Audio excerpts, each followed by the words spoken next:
up, everybody? It's your boy Benny with STP DIESEL, and I got some pretty exciting news today, at least exciting for us. So let's see what you guys think. Follow me over here. We have our shorty up in the rack finally. We hardly ever get time to work on our own stuff, but we just had to make time. This couldn't wait any longer. We have here a 4R100 transmission built by BTS, thanks to our good buddies at Truck Source Diesel. They hooked us up with a pretty good unit, and so right now this truck has a 5R110 in it, and she does great stuff for us in the street. But now I think we're ready to move on to what she can do at the track, getting us down either in the quarter-mile track or the 8th-mile track. And everybody who knows that the 5R110, although it's very good in the street, but getting down the track, she has a lot of shift flares and it can become very erratic.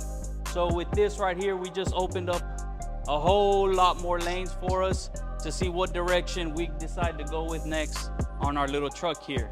Stay tuned for the build on this, and thank you guys again for everything, for all the love, support. Y'all guys have any questions, feel free to give us a call, 832-925-8508, or hit us up on Instagram or Facebook. Thank you.